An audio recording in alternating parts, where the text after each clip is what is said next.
Steady, good girl, straight on. I want you two to come so badly, but I don't want you to be eaten by lions.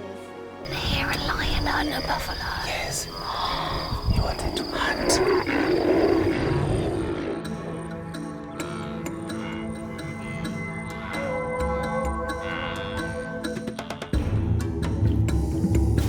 Kenya has been at war for decades.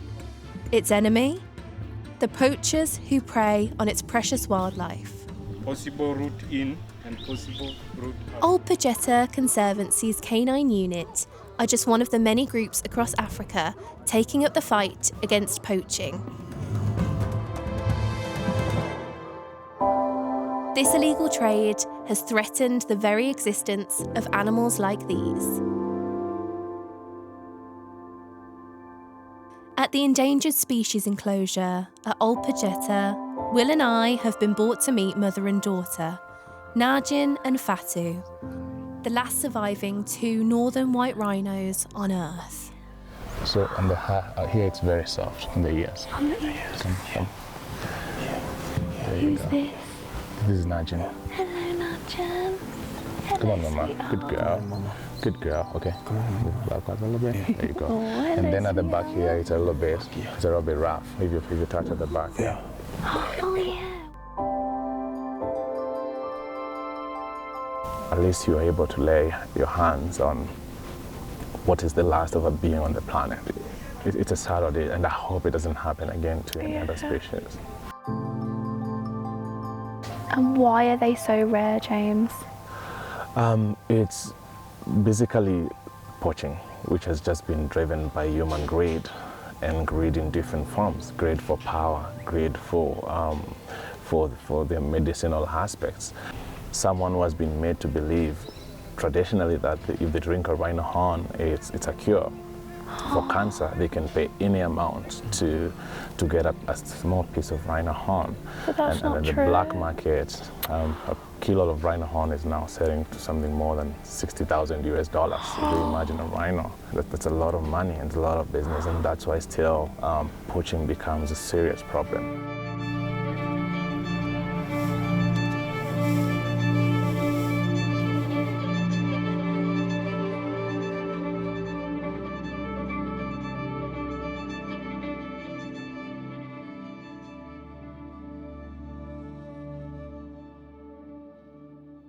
I kind of want to show you a footprint of a rhino. Right here we have one. It's humbling to meet Najin and Fatu, but frustrating not being able to see them. Although James is teaching me some age-old rhino tracking techniques that rely on other senses. There's one here. Though he told me to expect to get my hands dirty. Very dirty. Rhinos are very hygienic in nature. They drop their poop in a collective place. We call it a maiden. It's pretty fresh. Much of rhino's poop is semi-digested grass. Feels like soil back at home. Yeah. I guess it's fertilised. Oh, now it is smelling a bit dungy. And so the whole essence of rhinos dropping their poop together. Oh, your rhino smell. How does it smell? It doesn't smell that bad. It just smells of like off grass, you know. The reason why we value these maidens is, especially when you're doing patrols as rangers, the rangers will use this as a parameter. Yes. But also rhinos use it to communicate because the poop have different smells at different stages. A young one is different from a mature rhino. A female is different from a male. The canine unit who protect the animals here are made up of armed rangers and highly trained dogs. Each of these brave pooches has a special ability, from picking up the scent of a poacher to detecting ammunition and even attacking potential suspects so they can be detained. And their target today is me. The canine unit raise funds for their work by allowing tourists to take part in their dogs' training. So Sarah's going to smell my scent and go, that's her, and track my footsteps. Yeah. Okay, let's go.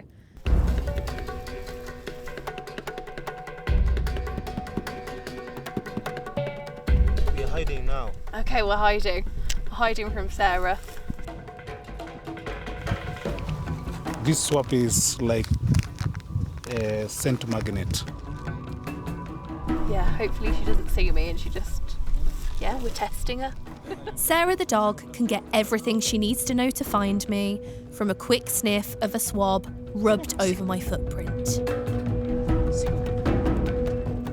scared. I don't know what she's going to do when she finds me.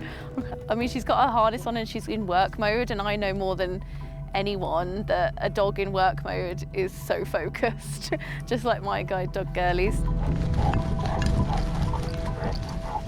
Humans live in a world of sight, whereas man's best friend lives in a world of smell and can follow the scent across the plains. They're coming. Oh my gosh. Oh my gosh, we're 10 meters.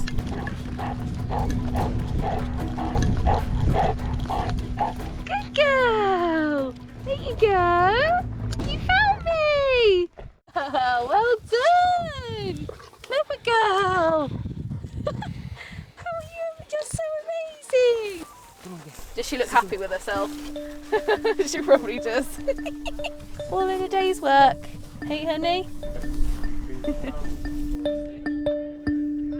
Before I left Old Pajetta for the Maasai Mara, James and Will wanted to introduce me to another type of rhino. Meet Baraka, the blind rhino. This is Baraka. In our local language, he means blessing. Blessing. Yes. Oh, yeah. Aww, he sounds sweet. He's eating his little leaves. Black rhinos are nervous in temperament, which can make them really aggressive and hard to get close to on safari. But this one is an exception to the rule and happily lets visitors feed him. Meet Baraka the blind. He lost his right eye to a fight with another rhino.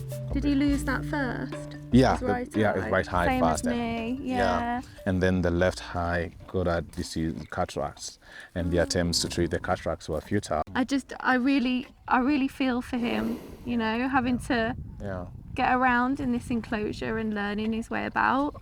And the same with the cataract. That must have been so confusing for him when he was first going blind. Yeah. Was he upset in any way? Could you tell that he was upset? Yeah, he was very upset because at the age of 1 to 14, he was roaming free out in the wild. Yeah. And I think him becoming blind at the age of 14, he had to learn how to do things in that state. Again. It was really hard. It was really hard.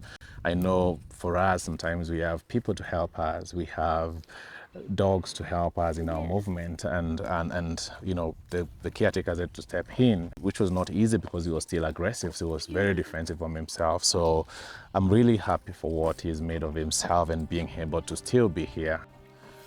Yeah, it's so hard. I understand. I have a really rare genetic condition, and I had a cataract too that eventually in my last remaining eye, just like Baraka, it kind of like made my vision go, and eventually that got, you know, detached my retina at the back. Oh, Sorry. it's okay. It's okay. It's completely fine.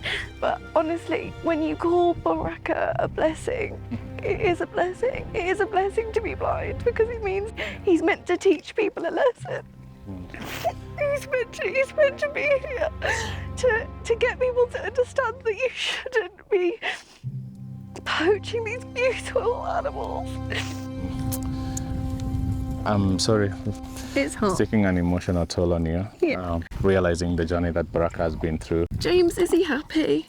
He is a happy rhino. I think the munching itself can tell.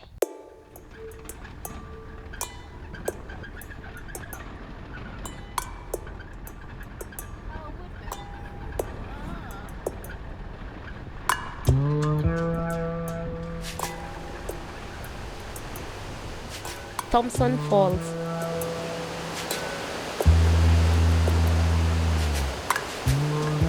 It's called Laikipia County. We are near the waterfalls. What can you see? I can see a camel just close. Yeah, just a camel. There's a camel just close to us. How many Yes, ham? I mean, one ham. Yes, and there's a car just close to you. There's a toy car just close to you. So it's a playing ground for children. Thomson's Falls is a huge tourist attraction, and there's a viewing platform where you can check out the 74-metre high waterfall. but that's not going to cut it for me.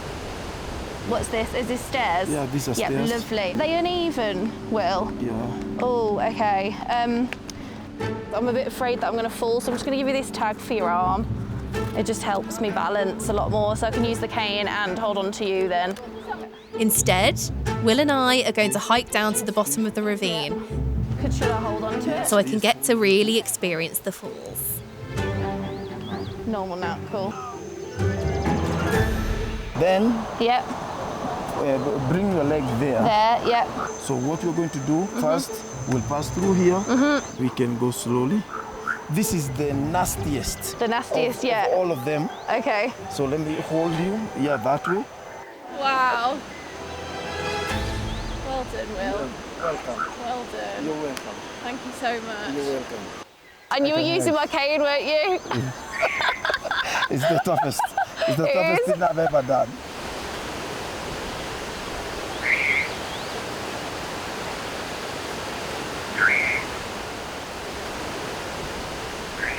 The ability to just think negatively about my blindness. I used to think, oh well, going to a different country is just a really expensive way of basically being in my back garden. And I didn't appreciate what else you could get from an experience.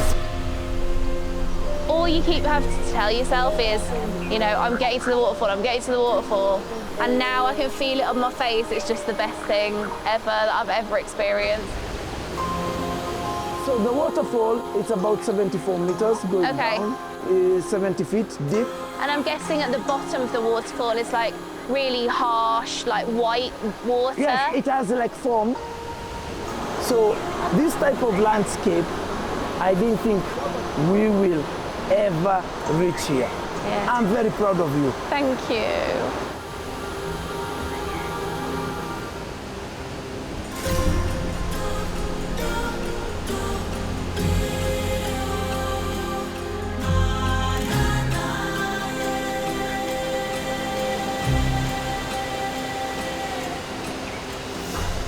So Lucy, are you ready to go to the migration in Maasai Mara? I am. I'm so ready.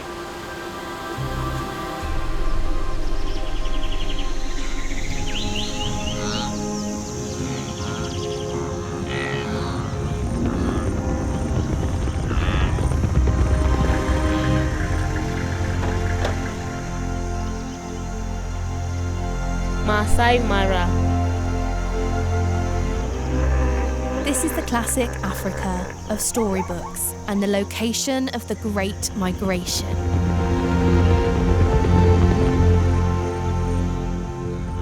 Between June to September each year, over 1.5 million wildebeest make the 300-mile round trip from the Serengeti in Tanzania to the Maasai Mara here in Kenya in search of fresh grass.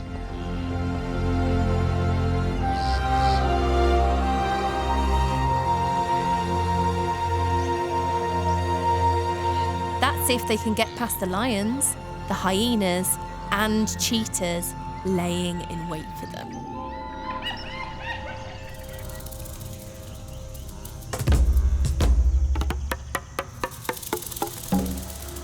They then have to tackle the steep-sided rivers that cross the migration route. Most of these rivers are teeming with Nile crocodiles that can grow up to 20 feet in length. The river crossings are pure natural theatre, and they're what the 300,000 tourists who visit here each year come to experience. But the crossings are extremely rare to see, so let's just hope I have some beginner's luck.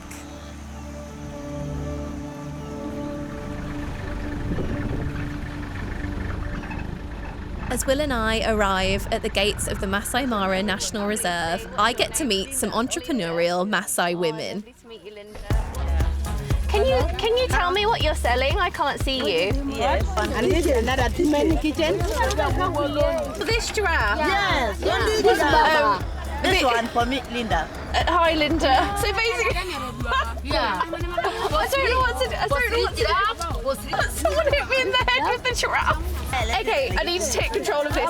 Everyone take stuff back. exactly. Okay, okay, here you go. Okay. It's okay. Thank you so much, I love them. Linda. I don't think I've ever been so overwhelmed in my whole entire life. I don't know what these are. I don't know what. I mean, they're giraffes. Once they found out I love giraffes, I got about 70 giraffes, but I wasn't allowed to feel them. So I will treasure these forever on my mantelpiece. Gerald and Lenny. The Maasai are a Kenyan tribe and famed across the country, so much so that their shield and spears can be seen on the national flag.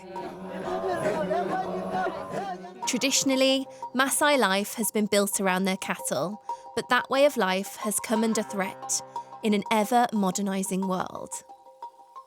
But with more and more tourists coming to Kenya for the Great Migration, the Maasai are diversifying into tourism and opening some of their villages so visitors can experience their traditional way of life. Ooh, yeah. The women of the village have decided if I can't see them with my eyes, then they will give me the chance to wear their traditional dress, which is great for me as it's really tactile. Did you make this?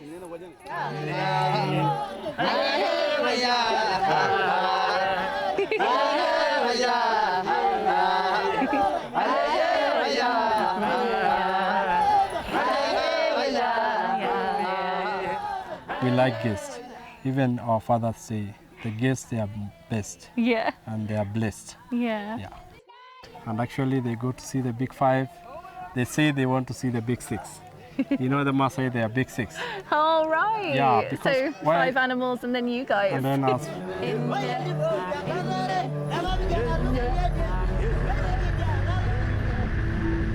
The best time to go on a game drive is either last thing at night or first thing in the morning. Will believes if we are to have any chance in catching a river crossing, we will have to be out in the vehicle before dawn. So tonight, we are staying at a place called Sala's Camp, deep in the Maasai Mara on the banks of the Sand River.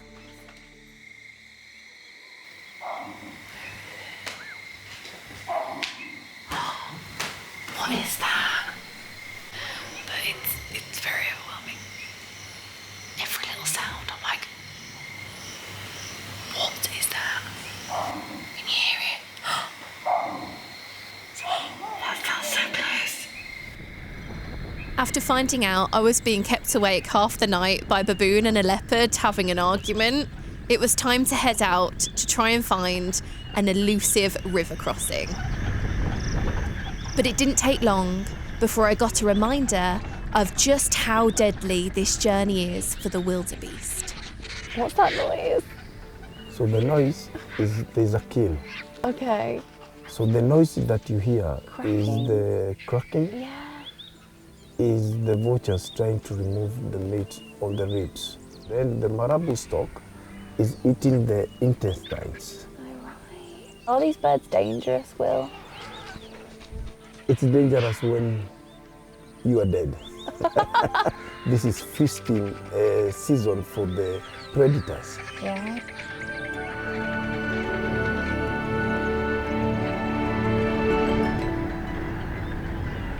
Oh, I can hear the wildebeest. Yes, the wildebeest are To the left of me. For most of the year, the Maasai Mara is quiet and calm, with bush wilderness that goes on for miles. But during the migration, it's a totally different story. Can you hear the sounds of the wildebeest? It's everywhere, isn't it? 3D sound. Yes. Something you can't get anywhere else. It's just beautiful. I love it. And I've got my little figure here. Do they look like this, Will? Yes, they look like this. So first, the legs looks like hyena. They have very weak legs. Yes. When God was creating the wildebeest, he was the last animal to be created. Mm-hmm. A wildebeest is made with different types of animals. So on the top is like a horse.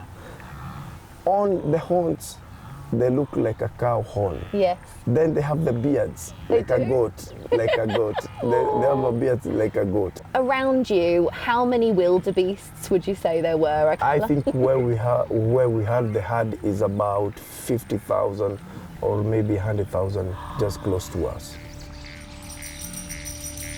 As there's so many wildebeest around the area our camp is in, this is a good sign that a crossing is about to happen. So the ones who are mourning are the leaders. Those are the leaders. They are the ones who are mourning. Because now it's early in the morning, it's only the leaders who are communicating where to go to. But following a herd of wildebeest is not easy. Until Will spots some shadowy figures at the edge of the river. So the leader has just called them to cross. Yes. And now they're making noise, they're communicating, saying there is nothing. There's no crocs or there are no hippos around. This is a case of right place and right time for both us and the wildebeest. Can you hear them in the water? I can. And there are thousands crossing right now.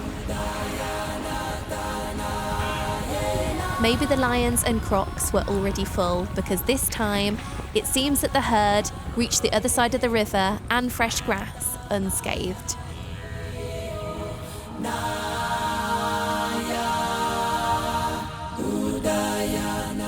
I may have taken the long way round on this safari, tuning each of my senses into a world so different from my own. But now I'm getting to experience one of nature's marvels. Something I'd never thought I'd be doing when I first lost my eyesight. So this is the eighth wonder of the world.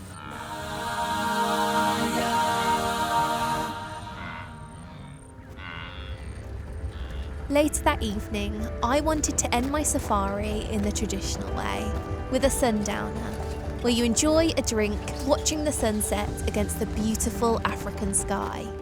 Not a very blind-friendly experience, let's face it. But then Kenya had other plans. Would you like to drink? Can I have a G&T, please, Moses? Okay. Oh, So enjoy. it knew that I wanted rain because I can't see the sun. And all the animals are happy. Yeah, all the animals are happy, Yeah, and so with is the this rain. blind girl. Yeah. Cheers. Cheers. This is my blind girl sundown. This has been one of the most amazing things I have ever done. And now I can well and truly say, this is how a blind girl goes on safari.